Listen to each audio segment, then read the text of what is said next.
bring this and cover the name next.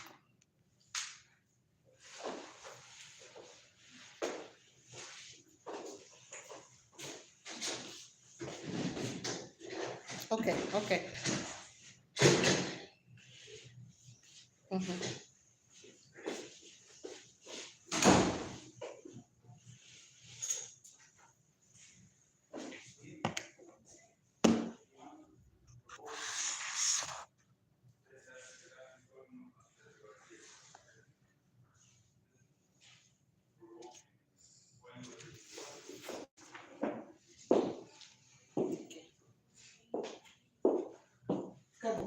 Come here and sit here.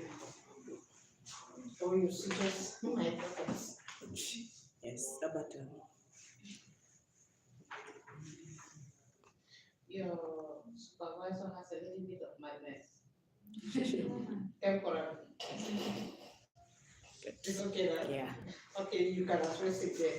So take your books and sit there so that you ensure that we are not off track. This is not showing, right? It's showing. I mean, you have to. Shape anything. Yeah. Yes. Okay. All right. So when we started, you were not here, right? So everybody has gone through the monitoring checklist except for you, Faisal. And you'll be working on Friday because I need to do your check. And when is it 12? On Saturday? When is it 12? Today is 10. Tomorrow is 11. On Saturday is 12. And how will you be working on the 12 when you have to be doing ILS on the 12? How will you work on the 10 when you are having ILS? How will you work on the 11 when you're having ILS on the 12? I can go there Friday or Saturday. Both days are okay. Okay, so we'll keep it Saturday so that you rest, study, and on Saturday morning you go for your ILS before you go to duty. All right? And if yes, I think that will not be too stressful for you. Okay. All right, so I'll do your check on Saturday. I'll tell Mr. You talk with Mr. Lata because he told me he'll make the arrangement for Friday. So make it for Saturday so that it does not weigh on you. Okay. So as I said before, your checklist, your performance evaluation is not there to punish you. Your performance evaluation is simply a tool so which you can use or which we are going to use to evaluate you at any point you are in your duty. You are distracted, whatever. You're moving. Yes, I'll keep moving. You're not You're moving around. What do you mean by moving around? Or you either moving from the distance. So I need to be that way. Stationary. She wants me to be stationary. Have you ever seen that stationary? Okay. So this checklist is not meant to punish you. It's not meant for me to come and say, oh, hell no, you are not doing a good job. We are nurses. We have different experience. From India, how many years of experience do you have? 13. That's not a big job. She has more experience than I do. Okay?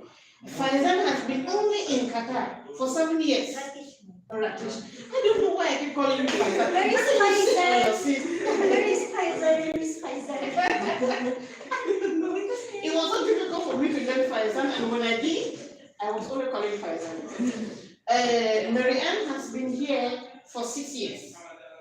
All right? How many years home experience do you have?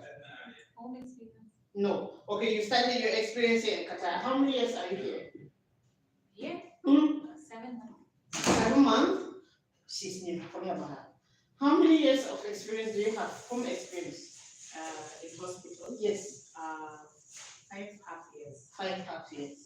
3 years. 3 years, yes. She's the youngest child. 3 years. Yeah. Okay.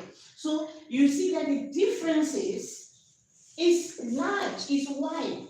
So nobody can at this moment try to train you again as though you're a baby nurse. You are not a baby nurse. If you were building a house, by now you'll be sleeping on a bed. So you are no more a child in nursing. I'm not going to come there and start pampering you to do something, or I start telling you did not do this right. No. When I am there for evaluation, I simply come to look at you and to see how you are doing your job. And if there is something I realize you are missing, I will simply recommend and request that someone who is an expert in that field to help you understand better. So I don't want to come on for evaluation and you are trembling. No. I don't want to come for evaluation and you are like, oh, you weren't told. I will never tell you that I'm coming for evaluation. I might give you a day. I will be visiting you on this day. But the time I will be there, you will not know. So again, it is still not known by you. It's not like you're going to arrange everything and make sure that, okay, the supervisor is coming for a visit, and by this time everything is okay. No, you will just meet me. Probably by that moment you are changing the patient's pampers, or you're doing something, and then I just come. But I want you to look at me the same way you are looking at the nurse that is taking over shift. Of course, when you are working with a Jacqueline, when Jacqueline comes in to take over shift, are you trembling? You are not. You simply hand over the shift to her, and that is it. This is the same way I want us to relate. And when we are doing the checks, it's not because we are doing the checks to see where you went wrong and criticize you for it. We are simply checking and evaluating you for 1 year, for 1 month, for 3 months, for 1 year, so that at some point in time, I can send you a very beautiful letter to tell you that you have been doing a good job. I think one of the fields that we don't get a lot of appreciation is the nursing field. You are either afraid of being dragged into depression by your patient, or you're afraid of being dragged into jail by the society or by the law. No, I want us to be comfortable being nurses, do the right thing, and still get the appreciation that we want. Now, you might not get that appreciation from your patients, right? But at least get the appreciation from the administration, because we will see it. And you are lucky enough that your supervisor is not just somebody that did management. Your supervisor is a nurse. So, firsthand, I have had 10 years of experience, both as a nurse for home care and hospital-based, and have supervised for 4 years. So this is my 5th year supervising. So I understand what you go through. I understand the trash that the patient gives you as insult. I understand the belittling that the patient tells you. I understand everything that you're going to say. I know, because I have experienced it. So it is in my understanding to say, okay, I came for evaluation, maybe Jisha did not understand physical assessment. When I asked, I'm not going to kill Jisha for it. Of course, no. I'm not going to insult Jisha for not knowing her physical assessment as a nurse. Of course, no. I will simply tell Jisha, I will recommend you with Ma'am Patricia so that you can go in for studies. She will take 5 minutes, she will take 30 minutes, she will take 1 hour, and she'll go in for studies. And Madam Patricia will be able to tell her more what this is all about. This is how I want you to be comfortable. I want you to understand that it is very important that you know exactly what you're doing and do it the right way. Because in one way or the other, it is either going to help you or it's going to put you in trouble. Do you get? Okay, so now we are going to go through the checks. And the first check we are going to go through is physical assessment. The two of you, you are just going to answer because you have not gotten there, but as the fact that you're already a nurse and you have been going through these procedures. But for Jacqueline, Prima, Jisha, Marianne, and Ratish, I am expecting them to do so and give me the answers with regard to the fact that they are nurses who have practiced and equally gone through this training. Is that understood? So if I tell you to answer and you don't know the answer, don't panic. Tell me you don't know. I will behave as if you don't exist. Is that okay? All right. So now we are going to go through the first thing, which is the physical assessment. Now, what is physical assessment? It is an examination of the body systems and functioning. Yes. It is you doing a total examination of the patient. Sorry? Head to toe assessment. Now, when we look at assessment in general, we know our care plan, right? We understand our care plan. As nurses, we will be looking at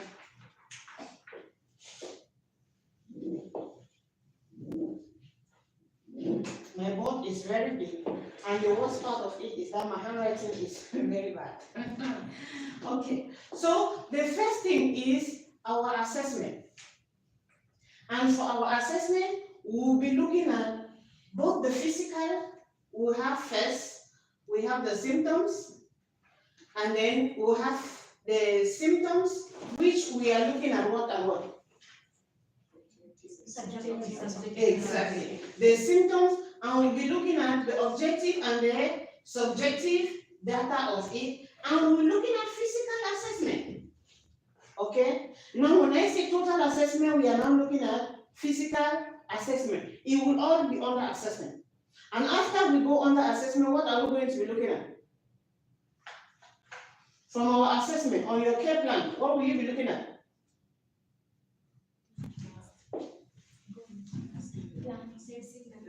Nursing diagnosis.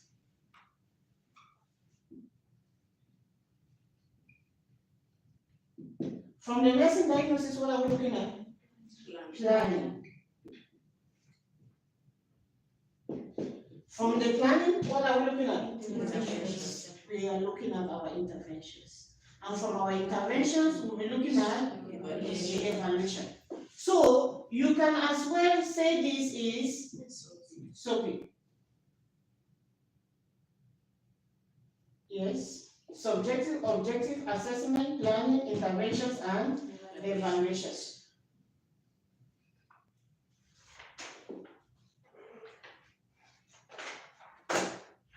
So the first thing under your assessment is for you to do what? That is when I say a total assessment, you need to start telling me I did check the VALTAs. You need to start telling me the objective data from that VALTA. The symptoms, what did the patient tells you? I have headache, I have pain, I have this, I have that. Because minus the fact that you are taking care of a patient, there will be a time that the patient will tell you, I feel dizzy, I feel this. You come in the morning, you greet your patient, good morning, mama, good morning, papa. How are you today? The person tells you, I did not sleep well. That becomes what? A subjective data, which you cannot evaluate at that moment. The patient tells you, I have pain. Yes, having pain is a subjective data, but then you can evaluate and scale that pain to make it an objective data. And then you will go now to your assessment. When you go to your physical assessment, you are doing head to toe assessment. I ask you to do your head to toe assessment. I check at the hair. Is the hair clean? Is the hair dry? Is the hair straight? Is the hair wet? I check at the eyes. Are the eyes clean? Are they red? Is there any rashes? Does it look like there's irritation? You check at the nostrils. Are the nostrils blocked? Is the person having running nostrils? Is the person having cold? You check at the mouth. Are they blisters? I check at the ear. Is that down? Okay? This is you checking on the head. You check at the patient's mouth. Are there blisters inside the patient's mouth? When you come to the chest and you're doing physical assessment to the chest, what are you looking at? Any scars, any bleeding. Any scars, any bleeding, yes. Rashes, sorry. Mass. Any mass, yeah, so I can consider that. Now, what are the techniques for physical assessment for the patient's chest? What are the steps? Yes. Yes. Exactly. Now, when we are looking at the patient's chest, we are looking at the inspection. You first have to look if there is any abnormality, the rise and fall of the chest, the symmetries of the chest, and then when you leave inspection, what do you go to? Palpation. You go to palpation. And after palpation, what do you do? percussion and auscultation. Now, when you come to the abdomen, how do you do the physical assessment for the abdomen? What are the techniques and the steps?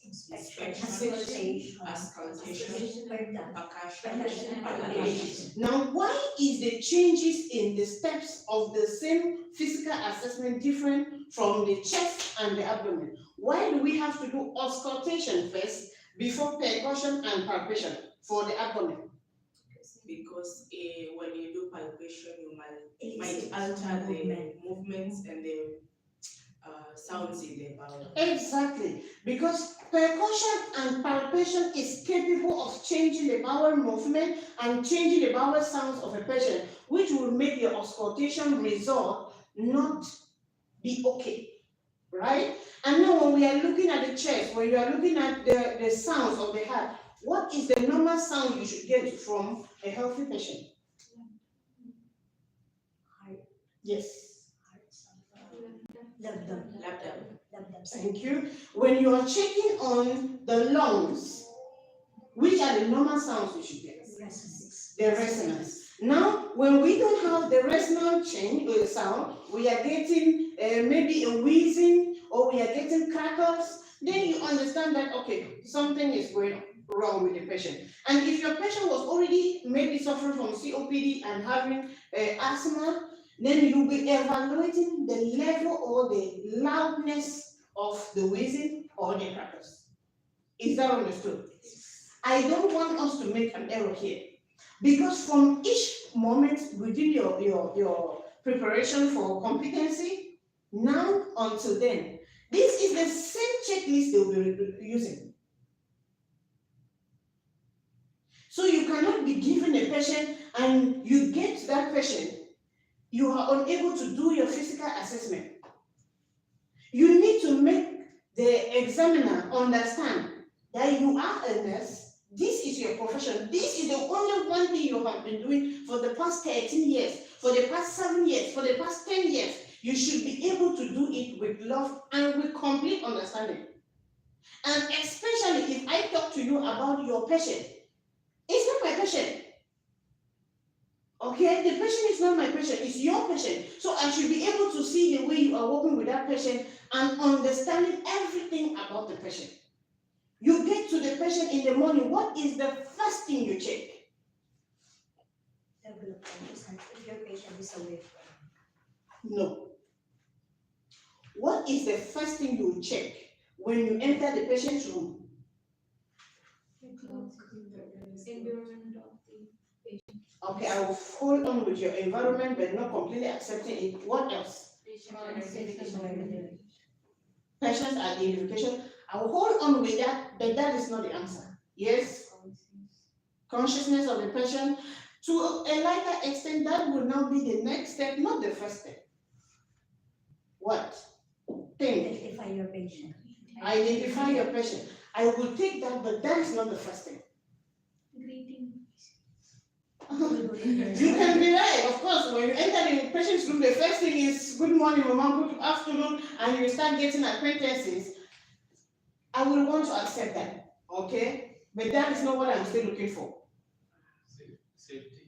Thank you. Please clap for Ratish. I almost call you Fazan. Clap for Ratish. Please be serious. It is the safety of the patient. So when you get into the patient's room, you greet the patient, good morning, good afternoon, get to love and to express how they slept, how they do this. The first thing you should be checking is their safety. Your examiner will be there to make sure that you are doing that. They send you inside your room, inside the patient's room, and you get in and you greet mama, and you continue to start doing your assessment. Hello. So what if you are doing that assessment on a wet floor? That means you are walking yourself into danger, and then the patient will die and you die again. Waste of training. The first thing you have to do is to assess for safety for yourself first, and then for the patient. So So when I'm entering the room, I might not tell my examiner what I'm doing, but I'm observing and I'm checking. I come, I raise the side raise if they are down, or I shake. This is me confirming the fact that it is actually there. If my patient is the one that uses walker, I will check that the walker was actually close to the patient and to the active hand of the patient. Because if the patient is paralyzed on one side and the walker is on the side that is paralyzed, how do you expect the patient to take it? The patient will not be able to take it. I check if there is any needles or anything, and then I realize my environment is safe, the patient is equally safe. I go ahead to do anything. And when the examiner asks you when you were entering, what was the first thing you did? I got into the patient's room, I greeted the patient, and I checked for my safety and that of the patient. That is the first thing you should do. When I've checked for my safety, I've checked for the patient, I've greeted the patient, I have now trying to start with my assessment. And then the first thing is, Mama, how are you? When you tell Mama how are you, she'll be telling you all what happened. Okay? Except you are not from my home country. When you are from my home country, the patient will mess around with all the nurses at work. She is going to report the night nurse for what they did not do and what they did. So if it is your favorite patient and if you are their favorite nurse, you tell Mama how are you? She tells you she's fine. Have you eaten? She said yes. Do you need anything? She says no. And then when the favorite nurse arrived the next morning, and I said good morning, the nurse of yesterday did not give me water. The nurse of yesterday did not do this. The nurse of yesterday, and if you do the nurse of yesterday, you're surprised. Because you went there and you try to create some kind of environment for the patient, but the patient did not give you, it's not their fault. All right? I always say don't take it personal. You will have two nurses to work with the same patient. And you realize that the patient might find comfort in one of the nurses more than the other. Please, there is no need to be jealous. That is just it. Okay? The only thing you can do is understand and do your job. Instead of saying the nurses biased, the patients are biased, they are sick. When somebody is sick, they want a particular person to be close to them. Even with family members, they will tell you they want a particular daughter or a particular son and ask the rest to go. So who do you think you are? Do you understand? So I want you to understand your physical assessment and to know the differences. That when we lift the abdomen and we are going to the legs, to the limb, to the foot, to the toes, and we are looking at the general integument of the patient, the tuber and everything, you should encompass everything that is there. If the patient is having a wound and you are going to assess the wound, what should we start looking for? The size of the wound. The size of the wound, any bleeding, any irritations, any rashes, if there is any signs of infection. And then how we will move forward. I am expecting you to be able to look at your patient after you have assessed the patient. We now start looking at what? What our role model, your mother and my mother, who is Virginia Henderson, what did she say about the 14 fundamentals? When I ask you a question, what are the needs of your patient? Because your diagnosis will only relate to the needs of that patient. My patient is suffering from, say 1, ZN type 2. We have 2, the patient is suffering from dementia. We have 3, the patient has hypertension. And we have 4, the patient has a kidney failure. Okay, let's add a DM, a diabetic foot. So, sorry, I just gave you a patient who has a back of disease. Now, when you look at this patient, let me add something again. I'm about to kill somebody. COPD. Okay. So with a patient that has COPD, what do you think the patient will be needing? Be able to breathe properly. The first thing would be a need to breathe. Okay? With a patient with COPD, what else would they be needing? Let's say this patient with COPD has an addiction for cigarette that smokes up to 30 cigarettes a day, and she is obese. I don't know why she is supposed to be she, but how else is she? Okay? She has COPD. She has the first need, a need to breathe, because there is constriction, there is difficulties in breathing. Number two, the patient takes up to 30 sticks of cigarette a day. What needs will she have? Speak. What needs? There are 14 fundamentals. Give me one. Recreation, engagement. Okay. She will need recreation. She is already recreating herself with taking 30 cigarettes per day, because according to her, that is fun. She does not need that kind of fun. We need to adjust something. Breathe normally. We already have a need to breathe. Sleep and sleep. Okay. Forget about the fun. Forget about giving me the 14 fundamentals. I want you to give me the needs. What needs will this person? Head elevation. Sorry. Head elevation. To give the head elevation. What did she say? Head elevation. Health. Head elevation, elevating the bed. Position will give like Position. Positioning. Okay. Yes, positioning, which is still going to help in breathing. I will take that under breathing still. Yes. What needs will this patient have? Proper sleep. Proper sleep. Yes, she could still be like that and she's sleeping. If the patient is in coma, the patient has been sleeping forever. Yes. One of the needs is a psychological and cognitive support for the patient. Psychological, cognitive. This is not how I want you to put it. I want you to put it in respect to the 14 fundamentals. Now, this is one thing that nurses have it wrong, because they do not understand how the 14 fundamentals have direct relationship with their disease conditions and how they should come out with their nursing diagnosis from those 14 fundamentals. I tell you, this person is obese and this person is having 30 cigarettes per day. What is it that a person needs to adjust with this? Nutrition. The person will need to eat properly. Nutrition, or you say diet. Okay? Because if she is here, probably she takes like 5,000 something of sugar per day. She eats all the KFC that we have in Qatar. So she needs to do something. We need to put her on a diet, a strict diet, in fact, on observation. She must eat on observation. I should see what she is eating before she eats. She is taking 30 cigarettes a day. What do you think needs to be done?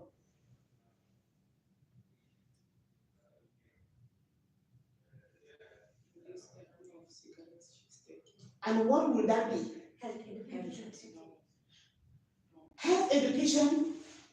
No. When somebody is addicted, what do you do? Rehabilitation. Rehabilitation. Are you guys trying to give me a heart attack? Rehabilitation or psychological, mental education. Okay? The person needs a rehab. The person needs to go through a kind of psychological teaching. The person needs to lifestyle changes. Probably the person will be bedridden. So if the person is bedridden, what would they need?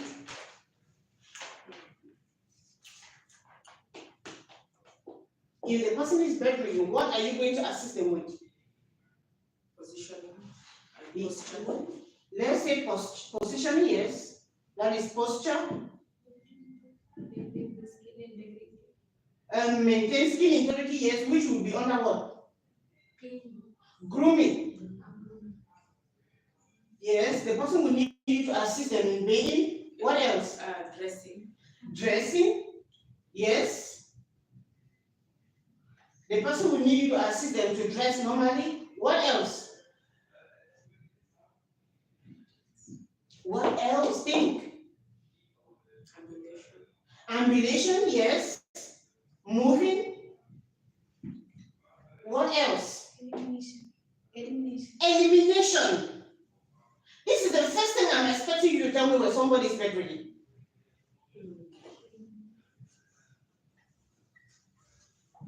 Elimination of body waste. It is the first thing I'm expecting you, because the first thing a patient goes under bed bounds, the first thing you are looking at is elimination of body waste. And that is why you use a diapers and you use a catheter. That is the first thing I'm expecting you to tell me. So now check how many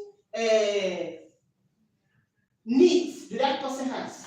The needs to eliminate, the needs in moving, the need for grooming, dressing, that is hand cleaning, the need for positioning, ambulation, the need for rehab, need for bedding normally, the need for nutrition, psychology, the need for diet. Look how many needs to this person. So if you want to start doing your diagnosis, are you going to go to a native doctor to ask for it? Now, just because you understand this, it becomes very easy if I call you what is the needs of your patient for today because of probably the reports you sent to me the previous day. I'm not expecting you to start thinking as if it is something different.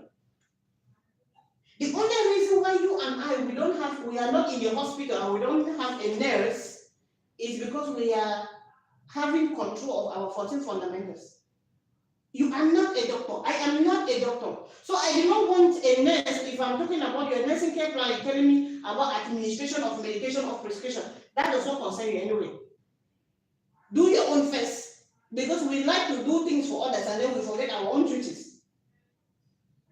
And now if I want to do my planning, am I going to be thinking of what to plan? No.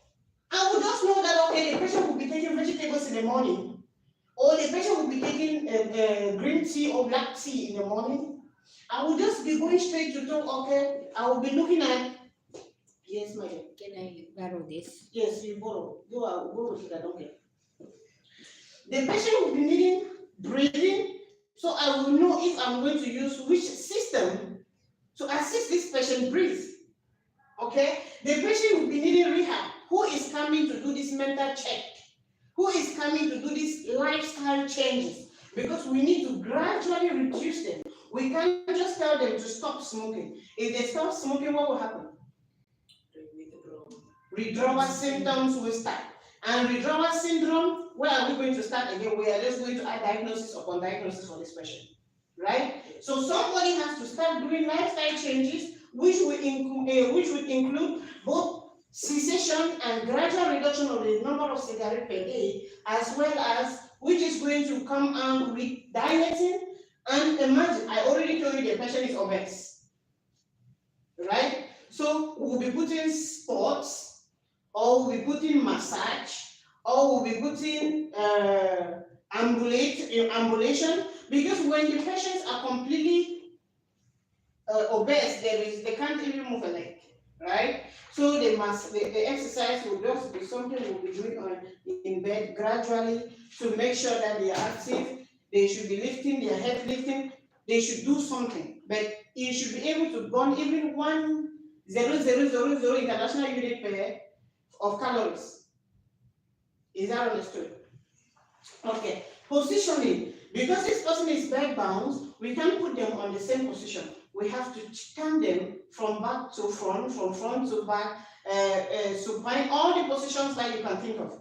We will need to position them. And the best system of positioning is positioned within how many hours? Within 2 hours. Because if they are too weak and they are still bed bound, the possibility of them feeling pain for weighing their body on that side will be high. So you should change them within 2 hours. We will need to bathe them, we will need to dress them, we will need to help them in moving, we will need to help them to eliminate. Whether we are using diapers and catheters or we are using a Foley catheter, whatsoever you choose to, you have to assist them with elimination. And this goes with all. And when I'm planning, I'll be planning when I'll be bathing them, I'll be planning the time that I'll be changing, repositioning them. If I position to the right now, I should be positioned to the left lateral next time. And this I am going to be planning. This time I'll do this, this time I'll do this, this time I'll do this. Cleaning, I should be able to see when they'll be bathing. Either they are bathing in the morning or they are bathing in the evening. Movement or ambulation, I should know when I will be doing their exercises or massage or something.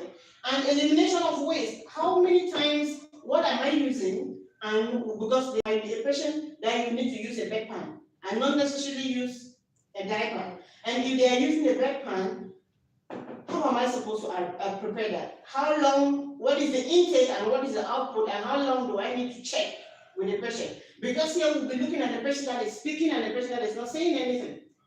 So if the patient is not speaking, you should be able to use a diaper. And if you're using a diaper, how long are you going to check within intervals to see if the patient is wet or not? Is that understood? Now, your interventions, what did you do? This is you planning what you will do. And this is you planning what you have done. And when you are evaluating, you should evaluate backing up what objective data. Are you understanding? Yes. You do not evaluate giving me subjective data. If the patient tells you I am not in pain, I should get an objective data of a pain scale that you have done for that patient. If the patient tells you I am still in pain, you should give me an objective data. And that is why I tell you, when you want to call to the hospital, just like what Jacqueline told us the other day, the caregiver could not give accurate information about the patient, and the hospital asked her to go and do her assignment. As well as, I think it is Jackie. Where did I see the communication board that looks like a mass disaster? The second patient. Your second patient. So you can imagine, if your communication board does not help you directly to make that call, you are still going to face a big challenge. Okay? So I am expecting that when you want to do something, when you want to make a call, you have a complete survey that you have mastered for what happened that day. I came and made the question on the floor. What did you do? What were the subjective data? What did the patient say? What were the objective data? What did you observe? You did physical assessment. What was your physical assessment? What was the need? What were the needs of that patient at that moment? You took the patient to bed, you rest the patient, you give counseling, you realize there was bleeding, you realize there was a fracture, you realize there's what were your interventions? What were your interventions? What did you plan to do? Okay, if you are calling, I might not intend you to give me a planning, but I will intend to see the interventions you did. Now, what were your interventions and what were your evaluations? You put the patient on bed, you reassured the patient there was bleeding, you stopped the bleeding, and now you are requesting for the presence of a doctor, where you are realized that even though the patient has taken some pain medication, after 30 minutes the patient is still in severe pain. It means it's something different from what you thought was, and you need a medical team to be with you immediately. Does that make any sense? Because when Ma'am Patricia is here from Sunday, you will be in there every day. And I don't want you to go in there and you behave as though you did not see your patient and you did not go through all this. And when I am checking on physical examination, I'm looking at inspection, percussion, palpation, and auscultation. They will be asking you depending on whether you're doing it on the chest or on the abdomen. You already know that the sequences does not come the same. And I am expecting you to back up why it is not the same. And when I am checking, you will check on your paper, there is satisfactory and unsatisfactory. Am I happy with the information you have given me, or I am not happy with the information you are giving me? The examiner might not tell you if they are happy or they are not happy. It's just like when I'm conducting an interview. If I am the one who did your interview, did I conduct interview? Who conducted your interview? Mr. Ruben. Okay, I think I did you interview when you came. Madam Patricia. Okay. So if I am doing your interview, whether or not you are right or you are wrong, I will say yes. All right? And when you get me too angry, I will not tell you that what you have said is wrong. Do you understand? If not, I might not tell you whether you're doing the right thing or you're doing the wrong thing.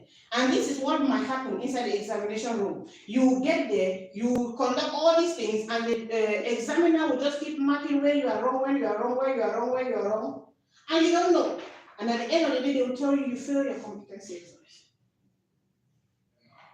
Now, the method of evaluation indicates if you demonstrated, if it was observed, if it was written, if it was verbalized. Now, if you actively perform, I am now doing it verbally, you are observing, right? If you not physically perform that physical examination, I will indicate the demonstrated. And that is why when I am doing your assessment, if the patient is still sleeping and I cannot do that on the patient at that moment, I might indicate that you do that on yourself so that I see what you are doing. Or I will tell you that you'll be demonstrating what you should do on yourself. It is either it is demonstrated, it is observed, it is written, and then the individual will make a remark. So I can make a remark for a position of auscultation to the fact that there was no stethoscope. Okay, it was simply verbalized.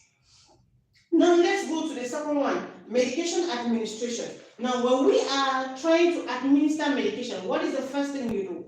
Let's say for a patient with DM, for the patient with hypertension, what must you do before you administer medication? You have to check your vital signs and make sure that the medication for which you are giving is safe for the right purpose.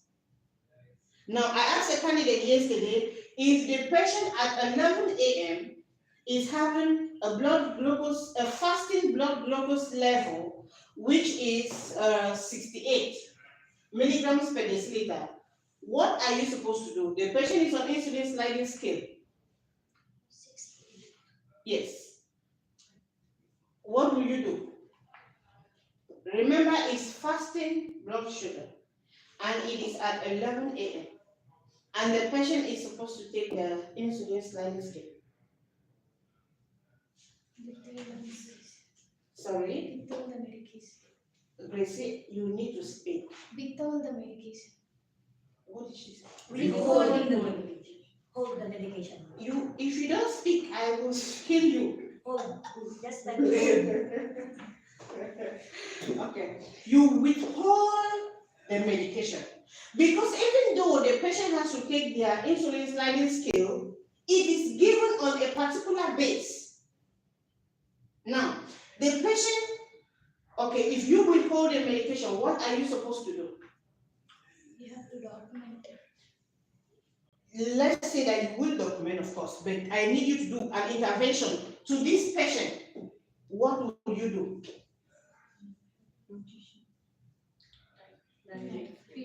You ask the patient to eat. Okay? You ask the patient to eat. It's as easy as that. It is easy to manage diabetes type 2 than to manage diabetes type 1. Okay? If you have a patient with diabetes type 2 and you're a good nurse and you know your nutrition, you can simply play around with your food and that patient will not have any need to go to take insulin. But if your patient is diabetes dependent, which is a diabetes type 1, you must be able to take your vitals and adjust and know exactly what you are supposed to do at what time, and know when the patient is hypo and when the patient is hyper. Is that understood? So to this patient, you just give the patient food and don't give the insulin. Does it make any sense to you? Yes. And the same with hypertension. If the person was to take amlodipine, if the person was to take any other medication, and you realize that the blood pressure is low, you cannot be giving hypertensive medication to a patient that the blood pressure is already low. If not, we are just going to help them die. Right? Okay. So first we check our patient's vitals, and after the vitals, what will you check? After the vitals, what else? The medication. Sorry? The medication that you're administering.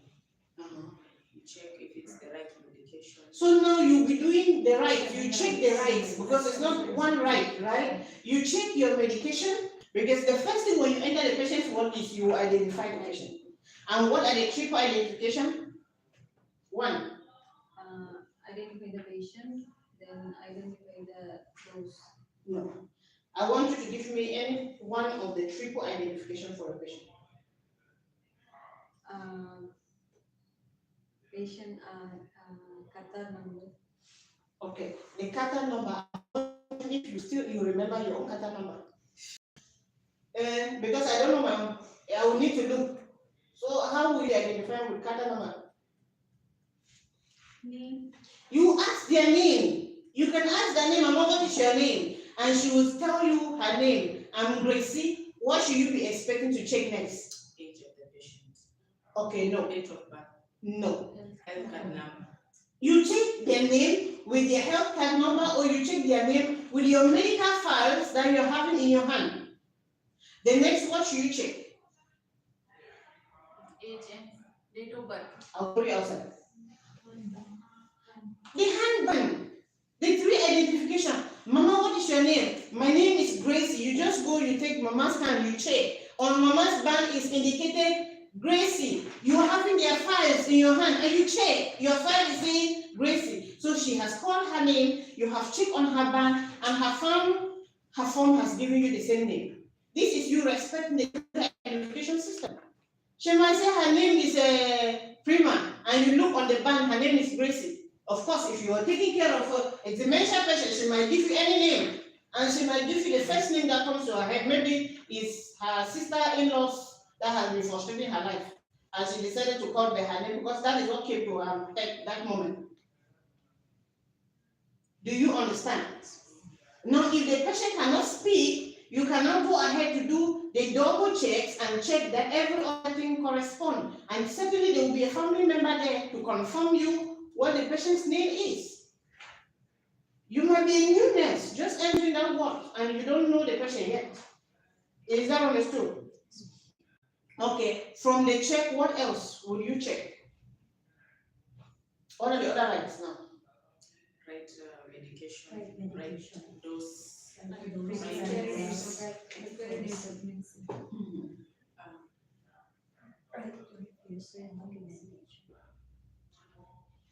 Okay, I don't even know where you people started giving me the rights.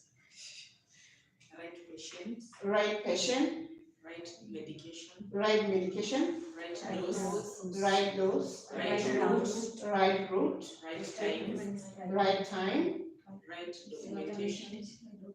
yes, right documentation, Right for the patient to refuse. right for the patient to refuse. Okay, let's take those ones to be this, right? So you observe all the 7 rights. And when you have the medication, they will ask you to serve the medication for the patient. And when you have served the medication for the patient, the examiner might ask you, so what did you do? Of course, you will not be checking the rights and telling the examiner, I have checked, is the right patient, is the right dose, is the right. You will have observed all the rights. So you will simply implement, and then the examiner might not ask you now as a question. You will not tell her, I observed this. I came in, I did my identification of the patient, I checked the vitals, and I observed the rights before I administer the medication. So if the patient is hyperglycemia and you administer insulin, it's for the right purpose. That is why that right purpose is there. But if you were going to administer insulin and you get after checking your vitals, you realize that the glucose level is low, are you going to go ahead? Of course, the purpose for which that medication is to be given is not needed. It is not observed. So instead of giving the medication, you should be looking for food to ask the patient to eat. Or sweets. Is that understood?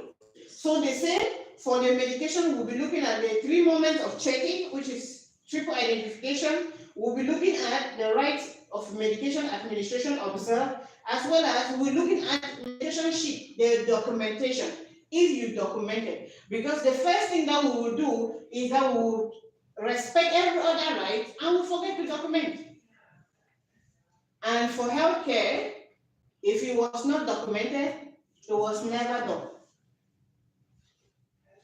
Do you understand? Yes. So if I check at your form and I did not see anything, you have not been working. And that is why you must submit all your forms to me to check before the day of your salary. If not, your bank account will be dry. You get? Because if I come and you have sent me your form, I will go through it and I'll see what you did for each day. And I'll file for that month. Now, if something ever happens and we are now facing a court of law because of something that happened and they want to check all your files, I will be available with the files to give them per day. That none was missing. Do you understand? With a legal proceeding, they can start checking that file from 2010. And we should have the available file for 2010 right up to the day on what happened. Is that understood? Okay, so the medication administration is finished, and I am glad right up to this moment we can be able to tell Madam Patricia what we have done. Right now, the lady that will be here or the team that will be here from Hamad might be more strict, might be more scary, because of course, when you are in an examination hall, it comes with its fright.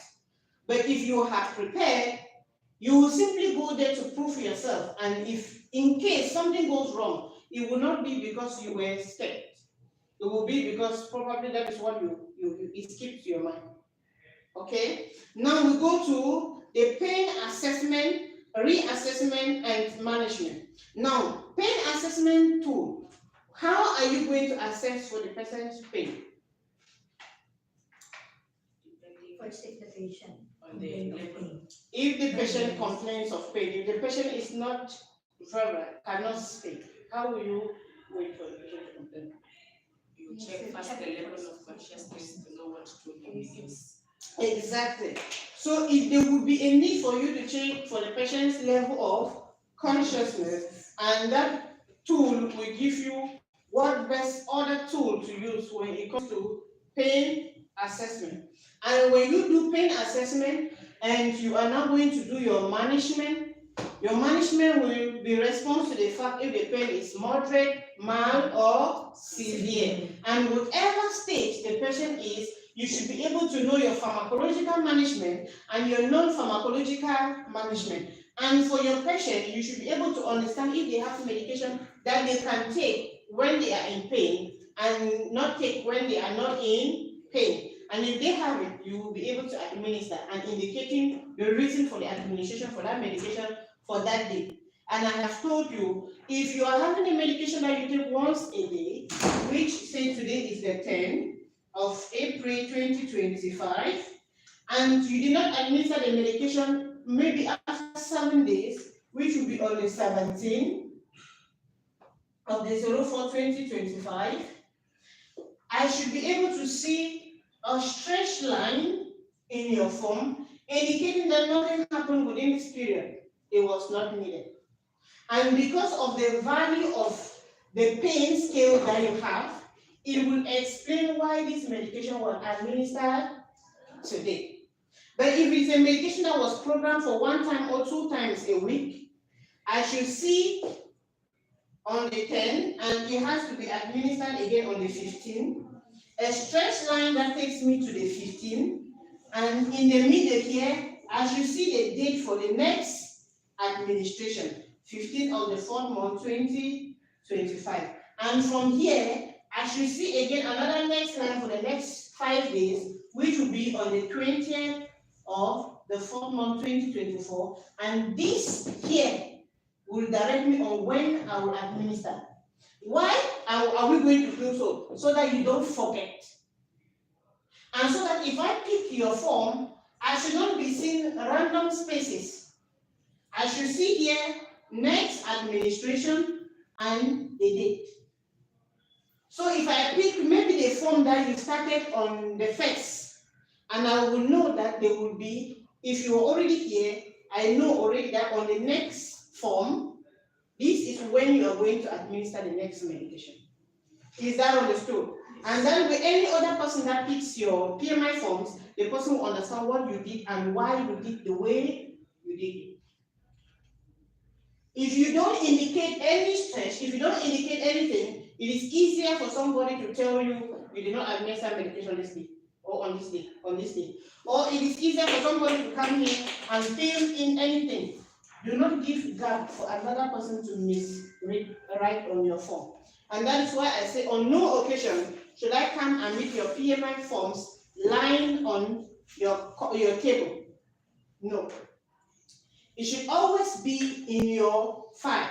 And if you can't put it in your file and you just remove what you're using for that day, I should see it on a specific position and when you need to use it. Is that understood? Okay. So we are talking about the pain assessment tool, we are talking about the management, and for the non-pharmacological management of pain, what, and what? Ice pack use, correct? Positioning the patient. Sometimes it might just be for the fact that the patient has been sleeping on that side for a long time, or for the fact that the patient has actually been sleeping for a long time. So you just need to put them on an upright position and they might feel relief. Yes, another? Massage of the side. You can massage the side of the patient. Many patients will actually love that you massage and give them some rub. Yes? Comfortable device. Comfortable device like Like pillows offload. okay, you can support them with other devices. Yes, what? Diversional therapy. You can put music and they go wash and distract themselves. Distraction, right? You distract them and now they will not be focused on the pain. They will be enjoying whatever is happening. Any other?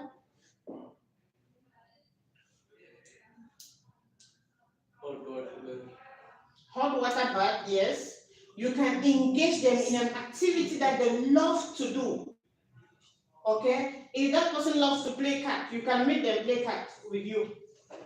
Especially if we are dealing here with children.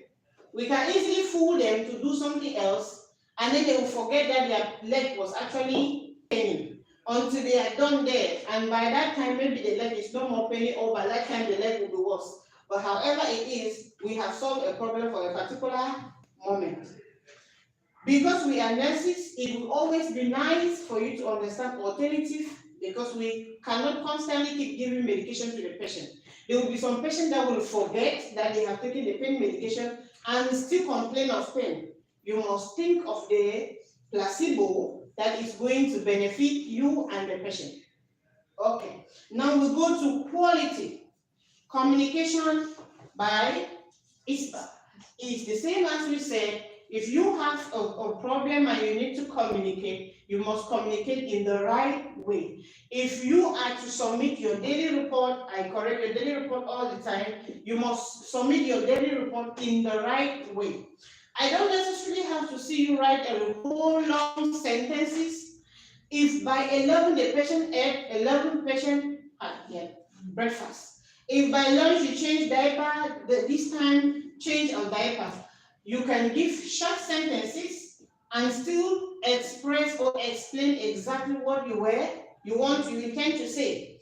And if you have to call the hospital, you should be able to present your patient completely, present yourself, and give the condition and the reason and the purpose for which you are calling, and tell them the need you want them to do. Because you cannot call. If the hospital is busy, the doctors will not leave what they are doing to come to you except your condition is severe. Except it is a life-threatening condition. So you need to give them what is making that condition a life-threatening and for them to respond to you immediately. Now, there might be two conditions. You might call a hospital and the hospital decide to send you a team. Or you might call the hospital and the hospital decide to send you an ambulance to bring the patient to the hospital. So you need to know what you want. If you don't tell them what you want, they will ask you to go and think and then call later, and you'll be in a queue because you are not the only one that is calling. Every other nurse has problem. Do you understand? Okay, any question about communication? No. Let's go to our over. Now we have given conditions for which you must open an over. which is Gracie. In catheter, Catheter what? pull out of catheter. A dislodgement of the catheter. You want that to be replaced, you have to call. Okay? Now, in this case, who are you going to be calling? First, inform to nurse supervisor. You will have to inform me, yes, because it's a catheter, it's not really a life-threatening situation. It can actually take time, right?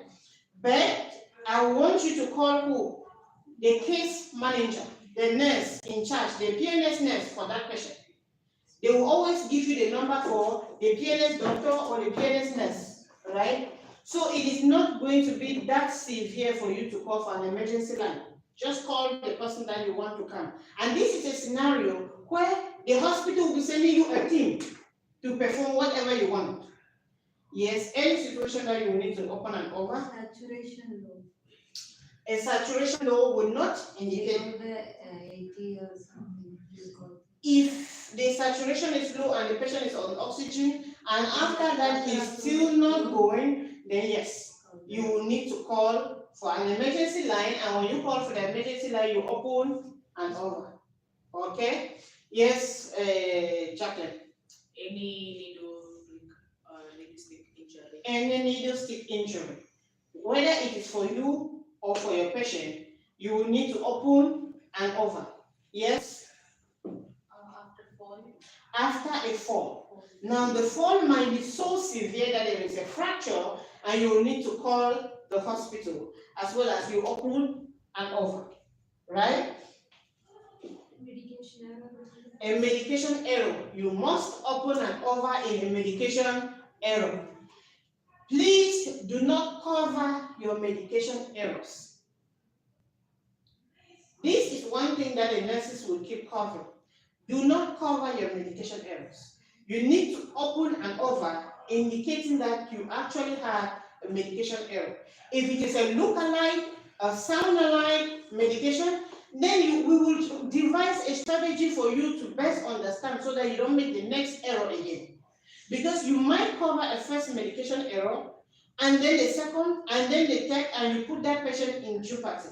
You might feel like the patient do not understand, but the patient discover later. And instead of you being the one to open and over for a medication error, the patient gives a complaint for your medication error. Yes? Pressure injuries. A pressure injury. If you took the patient, when the patient's skin was intact, there was no redness, no form of anything, and now the patient is having a pressure injury, first thing I will tell you is that you are the cause for that pressure injury. Do you understand? Because if a patient was given a nurse and the patient was healthy and their skin is intact, and with the presence of the nurse, they now have a pressure injury, it's because your care was not good enough. It's because you did not see the need for that patient. If you saw their needs and you were making sure that their needs were met, they would not be having a pressure injury. Now, except you are doing a 12 on 6. If you are doing a 12 on 6, that simply means there is another 12 hours that is not managed by a nurse but by a family member. So I can understand, or I can say maybe when you are not there, the patient suffers because the family member or the care partner or the caregiver or the academic is not paying attention to the patient. But if it is a 24 on 6 or it's a 24 on 7, there is nothing you can give me as an excuse for why that patient is having pressure injury. So you need to open and over, and you need to take training to understand your 14 fundamentals and to get to know the needs of your patient. Rakesh. NG out. The NG tube out. If an NG tube is out or a tracheostomy is out, you will need to call the hospital. No, let's take an NG tube first. NG tube is out. Yes, it's a feeding method of the patient. You need to call the hospital. You present your problem. They will be sending you a team to come and replace the NG tube. And then you open and over for that patient. Now let's talk about a tracheostomy. What happens if your tracheostomy is dislodged? How do you manage that situation?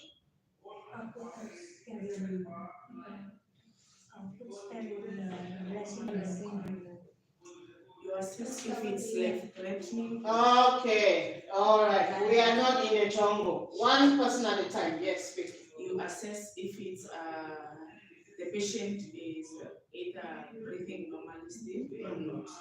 If still breathing, if it's dislodged, you give oxygen and then you call. If it's dislodged and the patient is not breathing well, you give oxygen, high flow of oxygen, and then you call for help. You do not attempt to reinsert. Yes. Any other person has any other way of doing it? Yes, we have to cover the area of the cause. And then after you cover, yes, after you cover, what will you do? Inform to saturation, monitoring saturation, Yes. and inform to doctors. And then what happens because you only cover? So what happened to the patient? Level of consciousness. Let's say the level of consciousness is good at that moment. What will you do? You allow the patient die while the doctors are coming? Do you know the difference between life and death? What is the difference between life and death? What is the difference between life and death? I will kill you 1 second. 1 second. 1 second. The difference between you being alive and death is 1 second. 1 second is the time you can take to save a human being's life, as well as 1 second is the time you can delay for them to die. That is the only difference. If this building collapses, we will not even know when it collapsed. We will be dead. We will be seeing ourselves now traveling to go to heaven. Because I'm going to heaven. I've suffered too much of it. I cannot go to heaven. I cannot go to heaven. I just need to show my ID. That, look, I am from Cameroon and I am a nurse. This is me suffering full time. So there's no way I can go to heaven. If you want to go to heaven, it's your business. But those that are going with me in heaven will be there. So you understand. The first thing you will do, you will cover the tracheostomy with a sterile gauze, making sure that it is not an entry for bacteria. And then you will look for an alternative means of breathing for this patient. Because immediately it comes out, you are struggling with two things: the breathing and the infection. Because now there is a hole somewhere just looking at me. Okay? The patient will not die immediately, that cancer, because their system is still having oxygen. So immediately I cover, I should be looking for an alternative path for oxygenation. To give oxygen and then I cover. The first thing I should be looking at is A from our ABCs, which is the airway. Okay? The first thing you should always do in a space of crisis is to respect your ABC, because your ABCs are the only way you can save a patient. So if we check on the airway, we should be able to first of all give them an alternative way of breathing. Then we now look at the sterility of the second part. When we cover the sterility of the second part, we can nicely and well take the time to assess and the level of consciousness of the patient, the vital signs, what changes have we had, and when we're able to stabilize the patient, and when we're able to keep the patient remove the patient from risks, then we can be able to call the hospital and give them the emergency, and then they will either send us a team or they will be sending us an ambulance. However, they will be sending us a team, because in your cupboard, the emergency equipment that you should have, what is it? Madam Park told you. An ample bag, yes. Oxygen cylinder. Oxygen cylinder. A suction form. We should have a tracheostomy set. Another tracheostomy set for for a situation of an emergency. We should have a urinary set for a catheter for a situation of an emergency. We should have an NG set that is in response with the same size of the one the patient is already having. All day, nice and kept. We should have a sterile set ready in case they are going to do any changes on the point or in the patient's room. Is that understood? So these different procedures, a MIS-4. Now, what is a MIS-4? How does a MIS-4 present themselves? For example, a patient can maybe sleep but did not fall. A patient can sleep, did not fall. You must open and over. But I don't want you to tell me that you walk the patient for ambulation, and when the patient was trying to sit, you assist the patient sit, then it becomes a MIS-4. Don't waste my time. It should be a MIS-4, and you should understand what it means by you having a MIS-4 so that you can implement it or incorporate it in your OVA. And your OVA should not be, the scenario should not be written from here to Bamenda. You know where Bamenda is? It's my own country, the region where I'm coming from. Don't, the distance is too far, okay? So you go straight to the point. You arrive, you met the patient on the floor. You don't know what happened. You just saw the patient on the floor. If there is any circumstances around it, you indicate the circumstances that was happening. Maybe there's a broken bottle, maybe there's something, maybe there's water that could be the reason why the patient fell. Point final. You cannot give me your interventions afterwards. But if you go and say, when I was entering the patient's room, I heard the patient is shouting, then I go there, I met the patient trying to roll, oh, Habibi. Is that understood? Okay. So we are finished with the over 4 risk assessment. I see that you all did a very good 4 risk assessment for your different units, which I went through, and except for your patient that decided to keep all her ancestral things around her. And because it is going to help calm the patient, we cannot insist that the family take those things out. She wants to see it, it reminds her of her husband, it reminds her of, it's the last thing she has. It is like a last wish, okay? So even though it makes us inconvenient, we have to deal with it and make sure that we keep the patient happy. Is that understood? So you always do your 4 risk assessment. Now we'll do a general 4 risk assessment or home risk assessment when you are starting your duty for any particular home. However, you will be doing 4 assessment at all moments. Okay? You check, yes, which 4 risk assessment are you going to be checking? The initial assessment, the first contact. Not the first contact. Ongoing 4 risk assessment.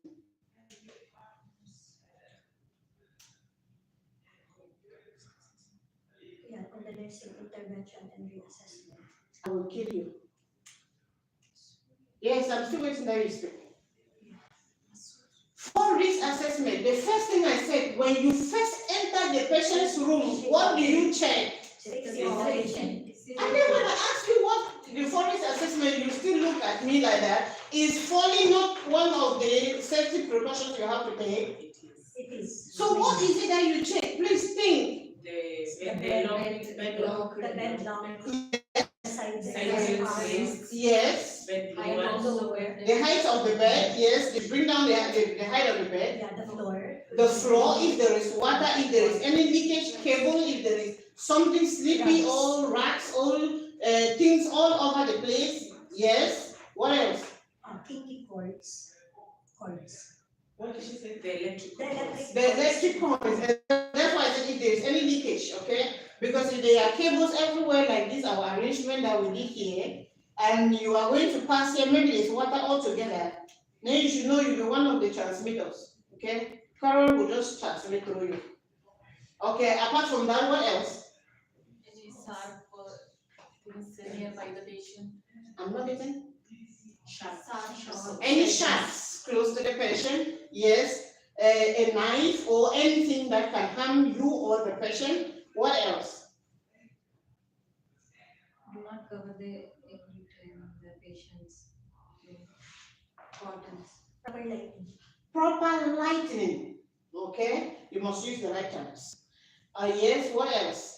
You can also assess the strength of the patient. The consciousness of the patient, because if the patient is not conscious, they are at risk of fall. Okay? If the patient tells you, if I tell you now, even though I'm not a patient, that I feel dizzy, the first thing you should be looking at is make me sick, because I will fall, even though I'm healthy and strong, right? And you will equally look at what?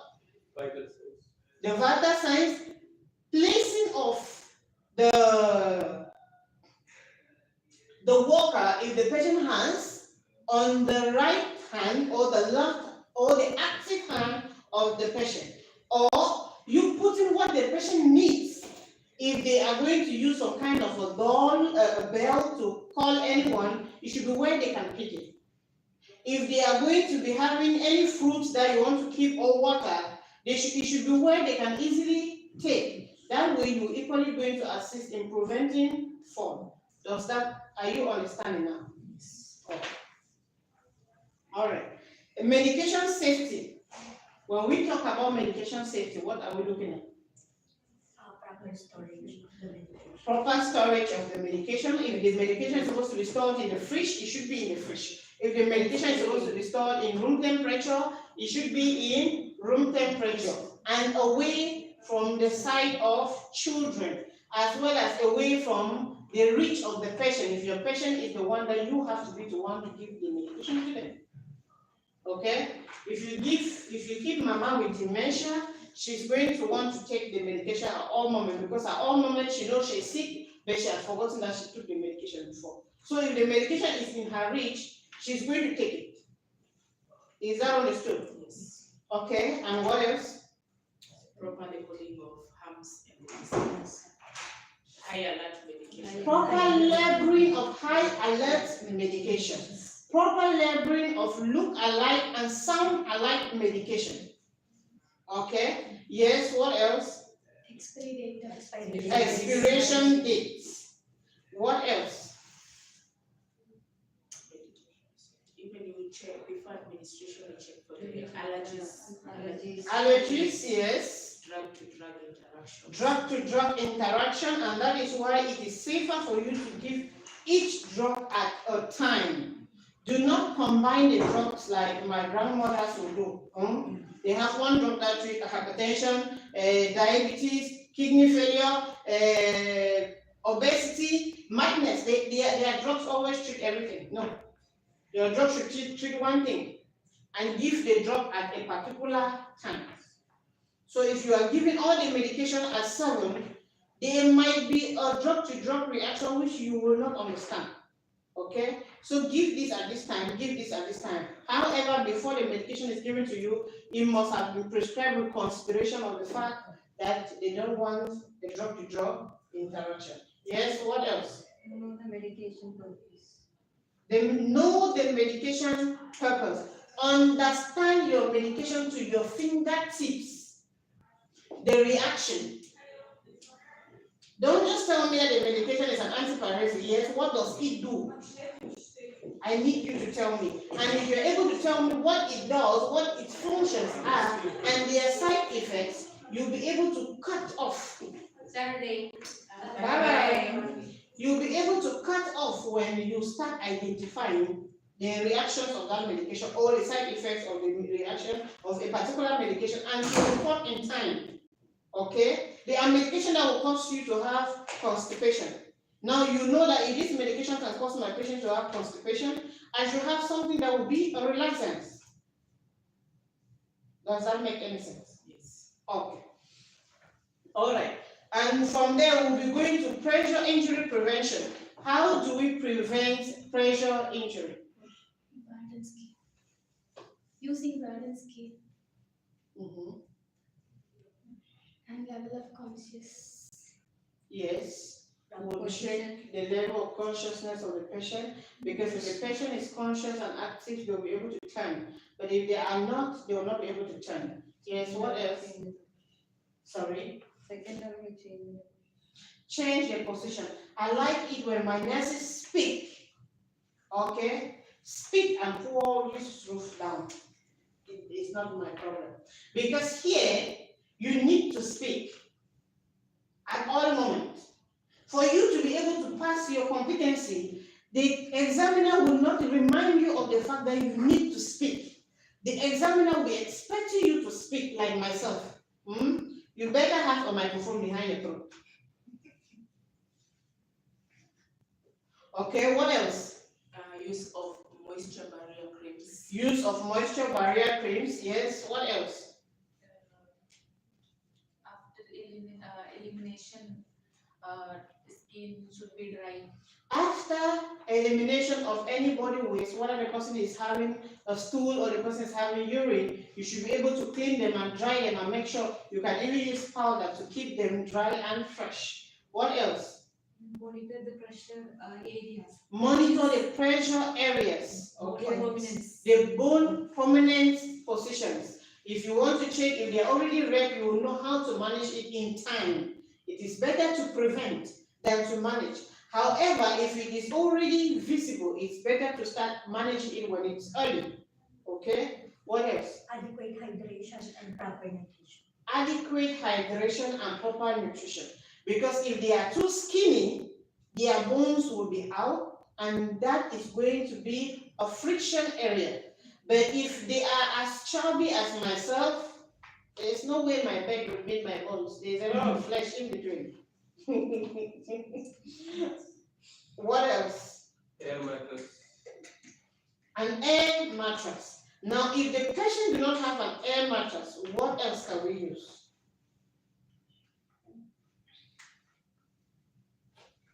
If there is no air mattress, what else can we use? A water bed. Clap for Tisha. That is the most effective, the most beautiful, the most safest, the most free way to manage a patient that is at the risk of pressure sores. A water bed gives them a complete comfort. It's like swimming in the pool, but yet you are not in the water. Because even if they are on one side, they will have no pressure because they are in water. Do you understand? In my home country, we have a sachet water in plastics. So we will line the plastics and then tape, line tape until we have covered the whole of that bed. Taping it back and forth, then we dress and we put the patient. The patient is just afloat. When you want to turn, it is so nice. The comfort is real. Okay? So these are the ways in which we can prevent a pressure sore. Please don't forget. You are now preparing in few days to have your competency. You don't want to forget anything. Okay, now we are finished with quality. We will go to infection control. What is the first thing you must do when you enter the patient's room? Please remember, there's not the first things you should do. Ensure your patient safety. You understand? Ensure your patient, ensure your safety. Another point is telling you that you have to ensure your patient's safety. And your safety. Another level says you should ensure your safety. Another level says the only thing you should do is hand rub. Another one says you should do hand washing of hands. They are all first things and you must do them all. I don't care how you do all first things at first. You have to do them all. Do you understand? Yes. Now, when you wash your hands, it's always outside, not inside. This is why the first things are still nice and still first. Because your hand hygiene will be done outside the patient's room before you get inside. So it is safer to say the first thing you do before you think of going to see your patient is to do your hand hygiene. But this hand hygiene will not be done at the nursing station. Okay? It will be done at the patient's first thing before the patient's room. So you do your hand hygiene or you do your hand rubs before you enter the patient's room. And now when you enter the patient's room, you greet the patient and you check for safety. You have done all your first things now. You have first done hand hygiene, you have still first checked safety. But the only difference is he has given you a small environment for which you should do it at a different moment. Is that understood? Because you might be in the stimulation room here and we don't have a session for you to go and do your hand hygiene, but there will be a hand rub somewhere around that will be prepared on that day. But please, you have the sink to wash your hands. Do not go in there without washing your hands. Wash your hands, and then you get at the door, you do your hand rub. Do we speak the same language? Yes. I'm not speaking French, not Swahili. It's English. You wash your hands before you go to the stimulation room, and in front of the stimulation room, you do your hand rub before you enter the patient's room. When you enter, you should greet the patient and you check for safety. When you have greeted the patient, you check for safety. You should do what next? Assessment. You introduce yourself. Yes, because I am entering at the door. I am entering at the door. I see lightning in front of me. I start telling the patient, I am Nurse Aisha. Good morning, Mama. Are you for real? When you enter, as you are entering the patient's room, you start assessing that room completely for risk. You are not just assessing for your safety, you are assessing for the patient's safety, you are assessing for falls. Okay? Now, you are assessing this in your head, but you are not telling the examiner. Because you don't just go and say, when I enter the patient's room, I will do this, I will start assessing for this. No. The examiner wants you to live the life. So live it. It is after when they start asking you a question, what did you do when you first entered this room? You will now tell the examiner, when I entered the room, before entering the room, I did my hand hygiene. When I entered the room, I greeted the patient, I assessed the room for safety, for myself and for the patient, and any risk for falls. I introduced myself, I did my physical examination. Are you seeing how everything falls and everything is still first? Do you get it? Okay, so you do your hand hygiene. Now your hand hygiene could be hand rub or it could be hand washing. Now, what are the 5 moments of hand washing? Before touching the patient?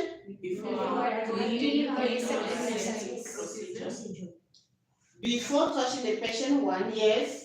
Before performing a clean or aseptic procedure. Before performing or cleaning an aseptic procedure, yes. After touching a patient. After touching the patient, yes. After exposure to body fluid. After exposure to body fluid, yes. After leaving the patient's surroundings.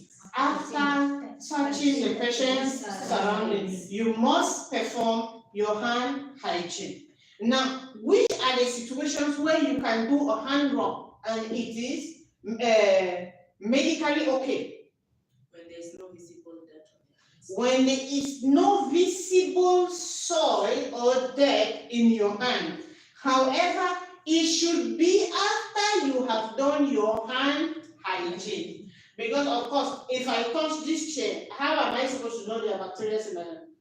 I'm not going to see it, right? But if I had done my hand hygiene and my hands are dry and I want to get into an engagement with that patient, it is okay for me to just do a hand rub. That is why I said before you get into the stimulation room, you should wash your hands here, and then you go to the in front of the stimulation room, you should use a hand rub.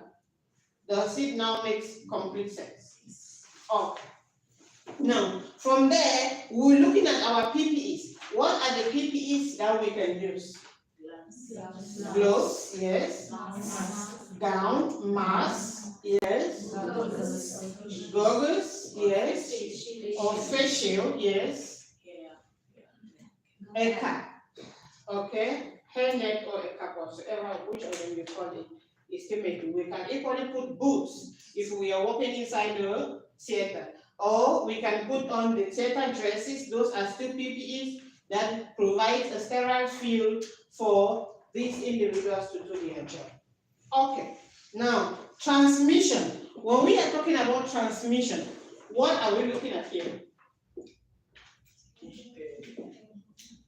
Airborne, yes. Contact, yes. Droplets, what else?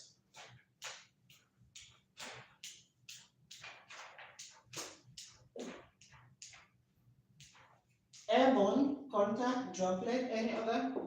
In which case do we have airborne? Airborne and Chickenpox. And? Yes. And I was expecting somebody to say the first thing COVID-19. Yes. In which case do we talk about droplets? Cold. Yes, cold.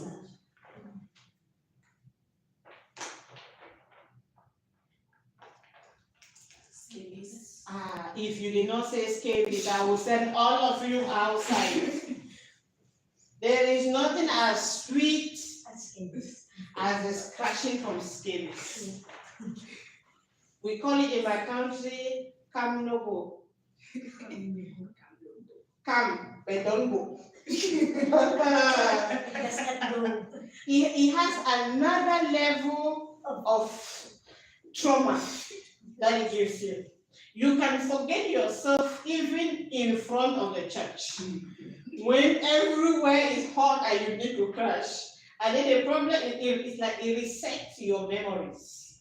When you start crashing, you just feel like you are somewhere between heaven and the earth, and you are in between. And right there, nobody is there. Scabies, it can drive you crazy. And the worst thing is, except you use the right medication, it will keep going and coming, and going and coming, and going and coming, and going and coming. That is why my country will call it come no go. It can be in a particular household for the next 5 years. Because it will find itself in bed sheets, in pillows, in blankets, in the dresses you are going to wear and remove, in the chairs that you are sitting on. So at every moment they are spores somewhere. After you finish treating with antibiotics, it will come back. After you finish treating with this, it will come back. Until you do a total cleaning of your house and your linens and your belongings, that scabies will be coming. I will not be going. So it is one of the first example when we hear of droplets, you think of scabies. Yes, what else? Herpes, yes. What else?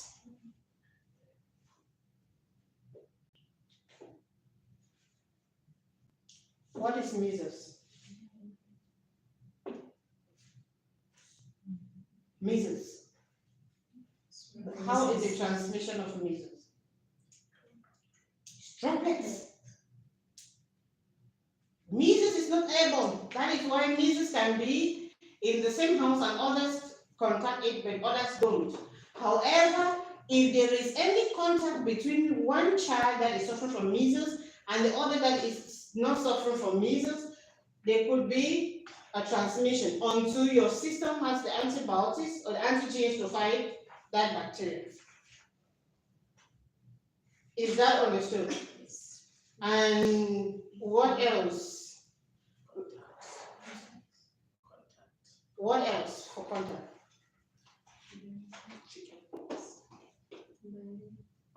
C. diff, and Intestinal worms, No, what?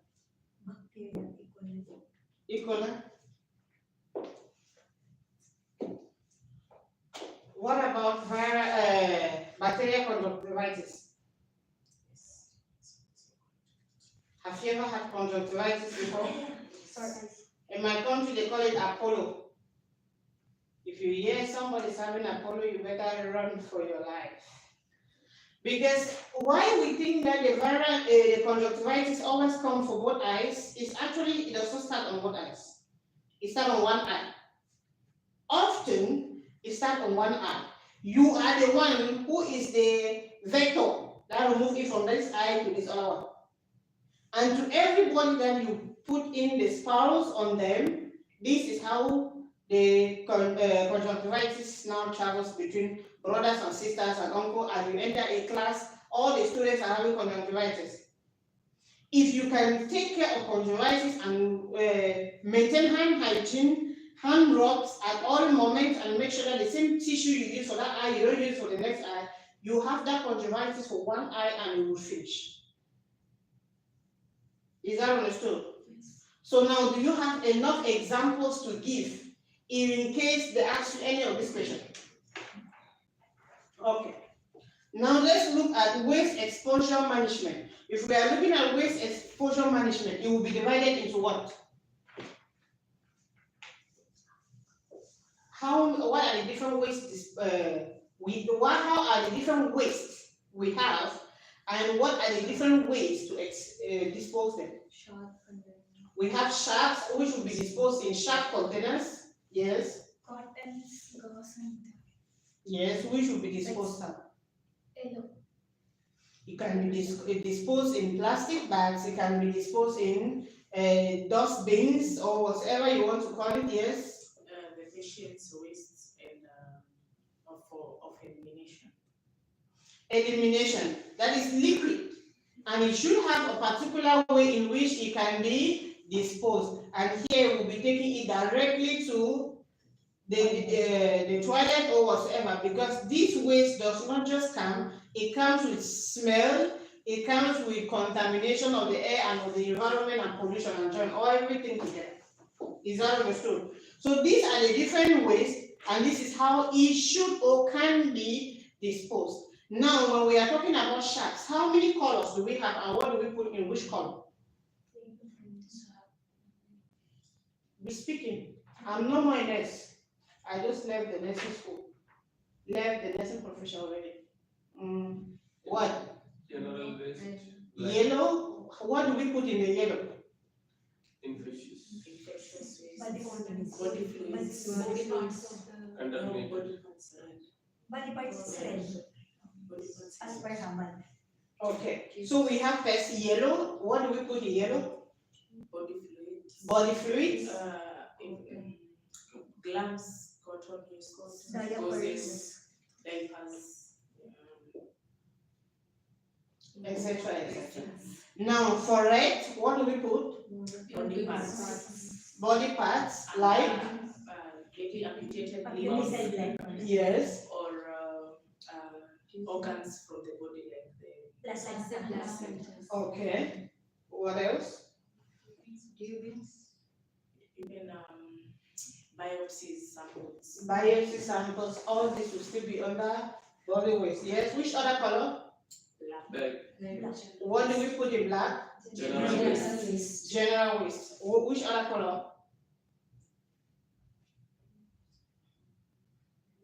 For cancer patients, Look there's for one the- for cytotoxic waste. That this What did she say? What are you thinking? Prima. blue, Oh yes. blue for the glass items. Blue for the glass item, the broken items that are capable of injuring others. Okay. Don't forget, I'm not going to have this class with you again. All right. Now we talk about spill management. If you enter a room and you find water, what do you do? contain You contain the spill by placing paper towels. tissue or paper towel. When you meet water, you should contain it by either putting paper towels, maybe you put a rack, or maybe you put something but just contain it so that it shouldn't move around, and then you clean it. Now, are you just going to start from there? Are you just going to start by containing and doing all this? What do you start with? What did you start with? Speak. Wearing gloves. Wearing gloves. You start by using your PPEs. You wear your gloves to come and do this because this could be infectious. Okay? Now, if it is blood, what do you do to contain it, to clean it? After PPEs and containing, you pour bleach. Floor, 1 pass to 10 one is parts to of 10 for water. 1 minute. Exactly. You pour bleach. This is how to contain blood because the bleach alone is capable of frying everything inside that blood. Is that okay? All right. Now, environmental cleaning. We are nurses in a developed world. I don't know if Qatar is developed. Qatar is developed. That's none of my business. Now,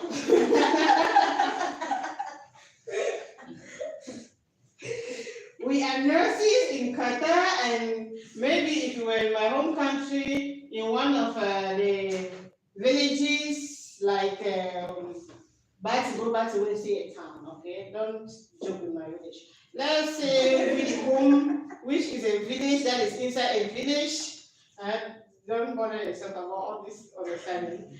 Then they'll probably have 2 nurses on duty. It means the 2 nurses are doctors, they are nurses, they are midwives, they are cleaners, in fact, even cook to the patient. They are the Jesus Christ of that environment. In fact, there are days where you will meet no nurse on duty. It means there will be a hospital, but there's no nurse, there's nobody. But of course, the 2 nurses will not just be working, right? They will have to take some turns to rest. And what if they take the turns to rest and then one person is sick? Then there's nobody in the hospital. It's not to say that we are still way back, but in your country, there are areas where there are no hospitals, right? There are still areas in the interiors that the government has still not identified the need to keep those people alive. My government will just say, so we are not going anywhere, okay? So, okay, we'll stop it. There are areas that people are still not having hospitals. There are areas that they don't have schools. There are areas that they practically school in God knows how. Okay, this is the life we live. You can't say that there is a better environment. It's just like you say that American is the country that everybody comes there to have the milk and the honey. It's the country of opportunities. In America too, there are people living on the streets. Yes. But you don't see anybody living in Qatar on the streets. Okay? So who is having the milk and honey here? Us. Yes. There are people living on the street in America. There are people living on the street in Europe. But when you are in Africa, when you're in my home country, your only dream is to go there. you don't care how it is. Somebody will tell you, I would prefer to be on the street in Europe than be in my mansion in my home country. Yes. So it's not like it is, I don't believe that is a town. Well, as I know, I'm not in Cameroon. It's not a town. It's not the country. Okay, it's the individual. It's you. It's what you decide to do with yourself. There are nurses in Qatar who are unable to get a job. There are nurses in Qatar who are doing cleaning. There are nurses in Qatar who now they are doing cooking and waitresses. Does that make means that Qatar did not give us this privilege to be who we truly are. It did. So it is greatly not about the individuals or the country they are, but about the individuals. Because there are Americans in America on the street, but I'm not sure there's a Qatari on the street of Qatar. There is no Qatari that is lacking. They virtually are catered for by their government. Unlike us, my government does not know I'm existing. In fact, they don't care. Okay? Some of us, we are not very privileged to come out from very privileged. We have to walk through our own privileges, right? So when you're building your own building, right, so that your children can say, even though my country did not care, but I had gotten a mother, a father that was able to give me the basic life that I wanted for myself. I'm not saying your parents did not give you the basic life. They gave you the basic in their own ways. You should equally give the basic to your children in your best possible way. Is that okay? But still, our government is people. Okay, they are good to themselves and to their family. Okay, so in those areas, the nurses will clean. The nurses will do all the job. However, here, we are not meant to clean because there is somebody that is doing that job. There is specialization of duty, of responsibilities that is given to this and this and this, and they are expecting you to do your own part well, while allowing the other person to do theirs well. So when you take your own side of the duty, you should do it as though your life depends on it. Because you are not being given the privileges to mop. I have mopped in my home country, in our hospital. We do general cleaning per month. All right, sometimes within 2 months, the month was a very busy month. So there's general cleaning where all the nurses and all the cleaners and everybody that is working in the hospital come together. We do cleaning from high to low, and we enjoy ourselves. We play in the hospital and do whatever we want. But here, no. Because there is no time to play around. We have patients that are looking at us at every second to do something. So this is what we are going to be doing. But then, as nurses, we still have to keep environmental cleaning at some level.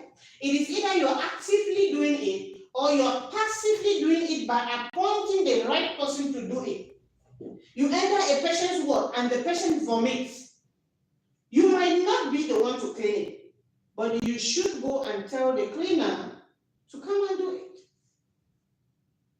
Is that correct? You might enter the patient's ward and the patient has soil.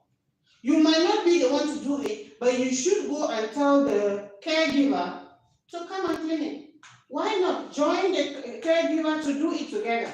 Because it's going to give that patient a sense of complete love and understanding by both you and the caregiver. But in your case, you are going to be doing that. You are going to be changing, you are going to be cleaning, you are going to be doing this. Now, if the patient happens to vomit, you can call the caregiver or you can do it by yourself. Is that understood? Yes. Okay. Now we are talking about the cotty bundles, which Madam Tina has spoken about it before leaving. So let's look at wound care. What is the first thing we do when we are looking at a wound? Your patient is having a diabetic foot, or your patient is having a bed sore, an injury, a pressure injury, or your patient is having a fracture. So they have a surgery. How will you be looking at these three aspects? Let's say a diabetic foot. How will you look at a diabetic foot? We compare to a pressure ulcer, a clean pressure ulcer, and then we compare to a surgical incision. How are these three? How will you be looking at them? Speak, nurses.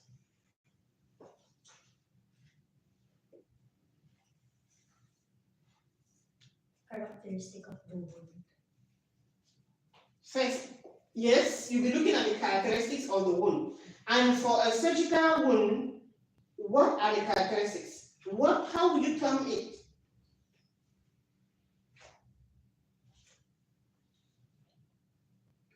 Prima. Surgical healing. Yes, I'm looking at the characteristics. So I don't want you to go into healing, but just tell me generally, how will you term this one?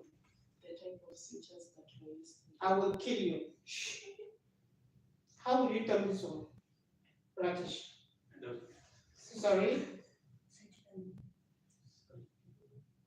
You can term it a surgical wound or a sterile wound. Okay?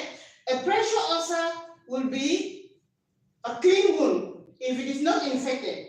And a diabetic foot will be what? A diabetic foot will be what? That is if it is necrotic. It will be an infected wound. Holy Jesus. The diabetic foot is already infected, there's a clean wound and there's a sterile wound. Is the way you are going to approach the different wounds, these wounds, are they going to be the same? Of course, you are going to respect full aseptic techniques when you are looking at a sterile wound. Not that you are not going to put the same energy with all the wounds, but this is going to be your priority because this wound is supposed to go from a surgical to a healing, complete healing. Within how many days? 21 days. A surgical wound should heal within how many days? First intention. 5 to 7 days. 5 to 7 days. A surgical wound should heal between 5 to 7 days. And if you are looking at a surgical wound, of course, your first priority is not to allow anything happen to this wound because you don't want to go to second intention healing or third intention healing. You want to get this done, and this should be done within 5 to 7 days. And now when you go to a clean wound, the clean wound might take more time. It might equally still heal within 5 to 7 days. If the pressure ulcer is just starting, you have the redness, you have a little bit of bruises, you have this, it is faster for you to treat that wound as a sterile wound and get it healed within 5 to 7 days. Using first intention. If you cut your leg now and you start treating it, that leg will heal within 5 to 7 days. That is first intention. But now if it is already more than 1 week and it's now going to 2 weeks, we are not taking at a clean wound and this wound will be going to a second intention healing. And if the pressure ulcer is a second intention healing, you have to maintain aseptic techniques to make sure there is no infection. And each time you come to your wound, you should be able to assess. You know that in a stimulation, you have wounds there, right? And there are wounds there for first intention, second intention, third intention. And you should be able to identify the stage of your wound. You should be able to tell the examiner this is a sterile wound, and this wound, the possibility of its healing within 5 to 7 days is very high. So this is what I'm going to do, this is what I'm going to do, this is what I'm going to do in promoting and in preventing. When you look at a clean wound, which is already indication of second intention, you should know what to do. You should be telling them what you are promoting and what you are preventing. Okay? But now when we are looking at the diabetic foot where it is infection, we should be looking at promoting it to be clean. If there is necrosis, we should be talking about removing of the necrotic tissues and then bringing it back to clean. And then before we are now start trying to get it promoted to healing. Is that understood? So please, this should be in your head. Don't forget any of them anytime soon. Next, aseptic techniques. The aseptic techniques you're going to use to open your sterile surface. The aseptic techniques you're going to use to clean a sterile wound or any other wound. The aseptic techniques you're going to use to clean a tracheostomy, a catheter, a central line. You have to be sure. And please get in study. There is no error. You can't do this. Because somebody might be assessing you on wound and then they see how you are cleaning, then they just leave the wound and then they go directly to a tracheostomy. You just provoke them to go there. And when you're answering a question, you don't answer a question that will give room for more questions. You should be answering a question by closing it, like giving the totality of that question all together. Is that understood? All right, we have talked about the 5 moments of hand hygiene, feeding tube management. How do we manage a patient with feeding tube, NG tube?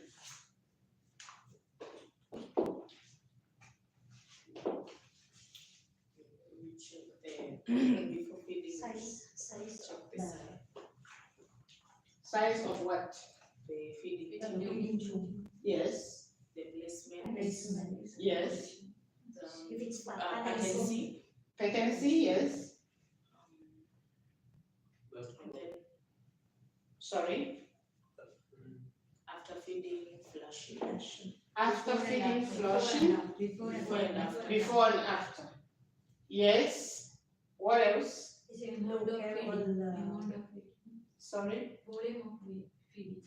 Volume. The Volume. amounts of The volume of the feed, of course. If you are going to be feeding a child, an adult, a toddler, an adolescent, you will not have the same quantity of food that you're going to give them. And as if you're feeding a child, as the child is growing from week to week, from month to month, you usually have different quantities that you will be feeding them, and you should be taking respect to that, right? Yes, what else? frequency of feeding. Frequency of feeding. If it is a bedridden patient that cannot speak, you need to be doing that. The patient is not going to tell you I'm hungry. So you need to know when you are supposed to feed the patient and the quantity you're going to give the patient and program the next feeding.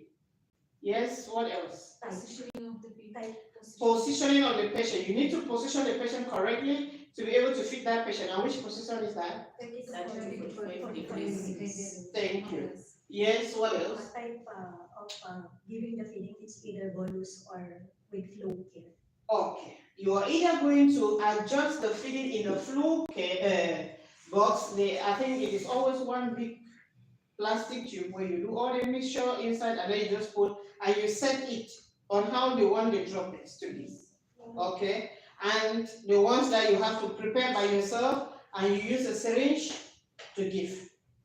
Is that okay? All right. So apart from that, at this rate, apart from that, what else have we not spoken about?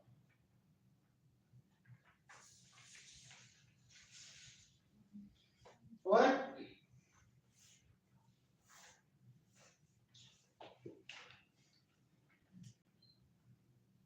What else? What's the time now? What? 12:15. Okay. Yeah, I'll give you break. This is already finished. Any questions? Now you're preparing for your exams. I need to get questions. I have a question on the physical assessment. Mhm. When, for example, when we are being asked about it, you as the assessor, will you give me a specific type of assessment to do, or I'll do all of them? Like, for example, the physical, there is head to toe, ABCD, or focus. So you as the assessor, are you going to be the one to choose for me which type of assessment I will do? Maybe an assessor might tell you what to do. However, they might equally just leave you to do the assessment. Now, and then come back for questioning. So whatever you are doing, you should be able to tell them what you did. Not going to do a general physical assessment and then you come back to say you were checking on ABCs. In which stage should you check on ABCs? Emergency Emergency? and change over of the shifts.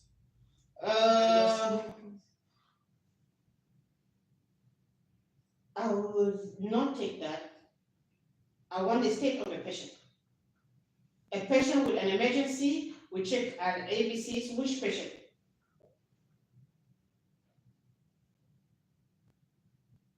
Which patient do you need to check ABCs? Patient with respiratory issues. Any unconscious patient or patients in coma, if they tell you your patient is unconscious, you should be able to check the consciousness of the patient. And when you are checking the consciousness of the patient, you need to check for your ABCs. So if you come and they tell you that this patient is diabetic, the patient is seated there, you go and be checking for ABCs. How will I be checking on the ABCs when I'm seeing all the ABCs there already? That is why I said the first thing you need to do is be able to identify the needs of the patient.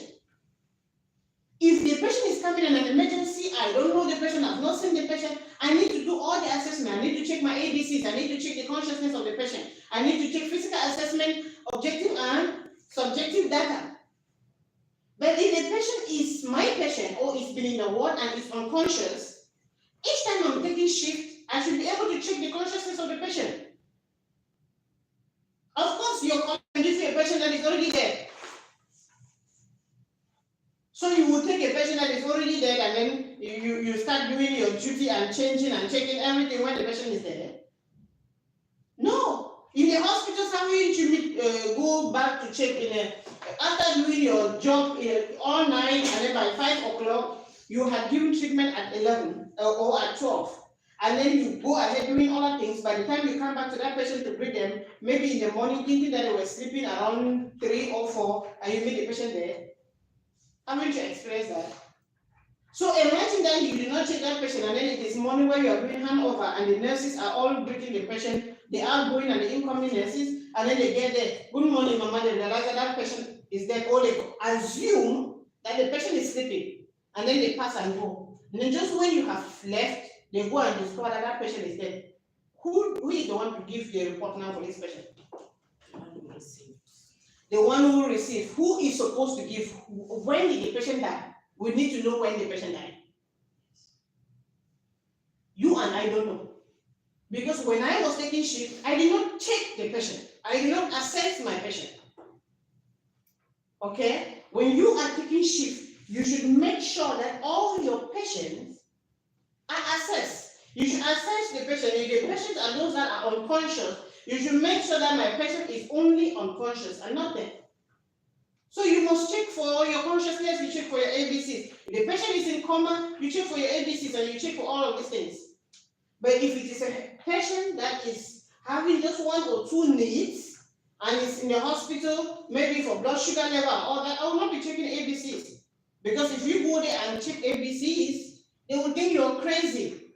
Of course, what is the need checking that? Do you understand? So your patient and the level or the assessment you do depends on the state of that patient, and you will be the one to identify what the need of that patient is all about. Yes, any other question?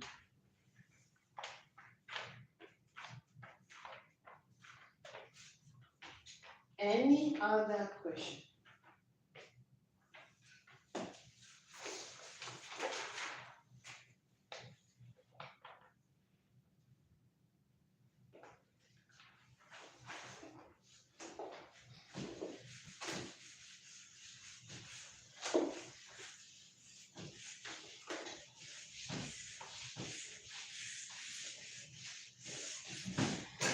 So I get Saturday, Madam Christina is going to finish or do her assessment with you guys in preparation because somehow she's going to be going on leave.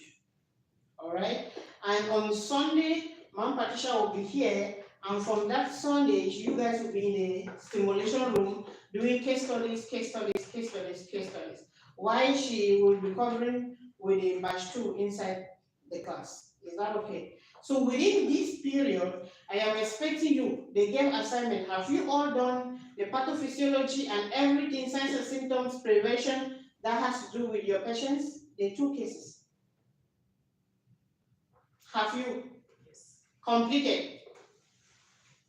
Nursing care plan, everything, nursing management and everything that has to do with the patient. All right. You make sure that you prepare, you understand certain things, understand in depth of it, and when she comes, it will be easier for you to continue. Within 2 or 3 days, we are waiting for the licenses for Mary Ann, Prima, and Rajesh. And when we have this, we will start to send the first 4 to come in for competency. And we're hoping that we're going to send that letter today. But since we are unable to send the letter today, it means that it will be next week, Thursday. So by next week, Thursday, we already need to know the state of the 3 of you, whether your licenses are out. And then we'll send you guys, we'll send the letter for competency. It means in 2 weeks, next week, the coming week, you should be able to be prepared for competency exams. What? My ILS is 18th. Yes, it's okay. There's no problem with your IRS, all right? As long as we have a receipt indicating payment for the IRS, you'll be able to take your competency exams. So the IRS, Rakesh should be going on Saturday, and on the 18th you'll go for your IRS. But whether or not before that time there is competency, we will show proof of the fact that you have registered already. Okay? All right. Any other question? Any other question? Mary Ann? Any question? Rajesh? You're fine? Okay. So we'll both be in class with you. I will be sometimes in the stimulation room, but then I will have to start to try to prepare your forms and all that, and making sure that your documents are all complete, as well as your communication boards and every other preparation. I will not send you home because now you're going to do administrative work. I will not send you home now. I'll send you home by 2 also. But until now, okay.